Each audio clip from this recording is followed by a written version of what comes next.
Hey, it's Matthew. Let me show you how we track and measure brand equity and business reputation in a realistic small business simulation.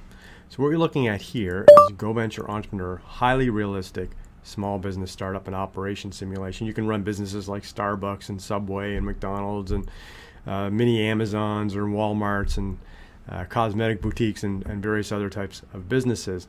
And so while you're running your business, there's a whole bunch of metrics that are being tracked.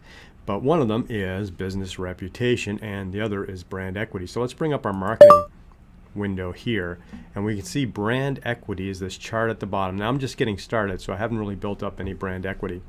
But you can see it's based on two metrics, brand awareness and business reputation. So brand awareness is how well people recognize your brand, your business.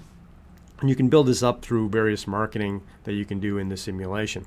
But the other component is business reputation. So let's take a closer look at business reputation. We can see it up here. And again, I'm just getting started. So my reputation number is kind of low because people don't really know about my business yet.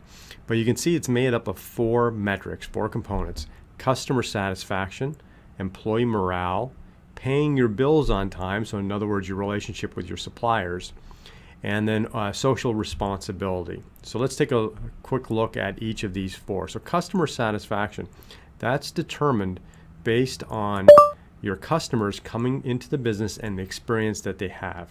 Let me show you what this looks like. Okay, I've opened for business, and you can see customers are entering my business and they're having an experience with my business. They're waiting to place their order, they're placing their order, they're getting their food, and I'm running a restaurant, by the way, so they're getting food. And you can see there's actually customer feedback that is, oh look, one of our employees is going to arrive late, so that's going to be a bit of a problem. That will actually affect my customer feedback because I won't be able to serve customers as quickly as I'd like otherwise. So I can see a variety of feedback that appears as my customers are experiencing my business, and that feeds into our customer satisfaction level. So let's go ahead and I'm going to slow down this clock. Let's jump to the reports area and look at customer feedback. So this is the feedback that I'm getting. There's various icons that I would see that give me some indication if my customer is happy with the speed of service or unhappy, the price, if I'm out of capacity, so there's a certain capacity to my building, and if I exceed that capacity, I can't serve more customers. And so there's all sorts of data and feedback that's coming back. And when I look at my customers served and lost, so this is showing me some more details about my customers, but it actually gives me an overall customer satisfaction level.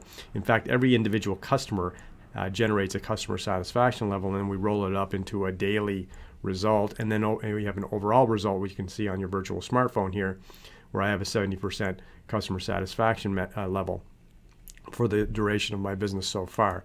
So that's how we measure customer satisfaction. Let's go back to our marketing tab and look at the next thing, which is employee morale. And so as we run our business, in order to grow the business, we're going to need to hire employees, and I've already hired a couple of employees. There's a variety of job applicants here that I can interview and hire, but I have 2 employees, and you can see they have morale levels set. In fact, I can click into an employee and see more details about their skills and their profile and so on, and what I'm paying them, and I can see their overall morale. Now, what affects an employee's morale? There's a variety of things. For example, some employees want full-time work, others want part-time work. So if you underwork someone or overwork someone, they won't be as happy.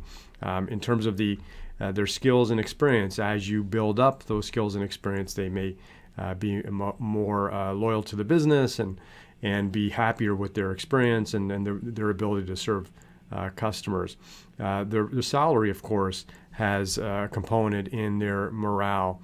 And we even have benefits that you can include as part of compensation. And of course, the more benefits you include, the higher the morale for that employee. So there's a variety of elements that go into determining the employee morale level. So let's go back to the marketing tab. So the third one is paying bills on time. So that's your relationship with your suppliers. So as I'm running this business, I have to purchase inventory. So I'm running a restaurant. And so what I would do is I would go to my products and I can review different suppliers. And I have different suppliers with different price and quality levels and so on. And I would order products from them.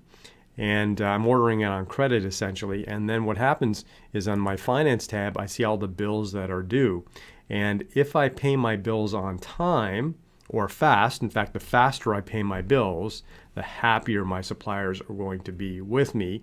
If I pay late, obviously they won't be as happy. So that directly impacts my business reputation, is paying bills on time and faster than on time as well. And then finally, we have social responsibility. So in our company screen here, we have a social responsibility option. And here we can invest money in various causes that we want to support. And the more money we invest, the more we move up on this chart in terms of our social responsibility. And it's measured based on your percentage of revenue. The reason we do it on percentage of revenue is because if you have a business with very small profitability, let's say you had $100 in profit and you donated $50 of that, you would go right to the top of the list.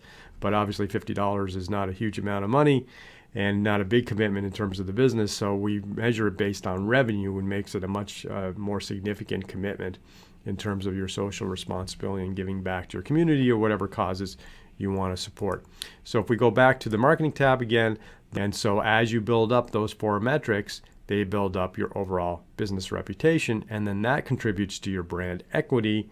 And you can build up your brand equity by having a better business reputation and creating more awareness of your business at the same time. So hopefully this is a helpful explanation of how these realistic business metrics and business concepts can be brought to life in a simulation. I'm Matthew Giorgio. businessXP is the fastest and most inspiring training ever invented for future business leaders and entrepreneurs. Discover game-based experiential learning at business-xp.com.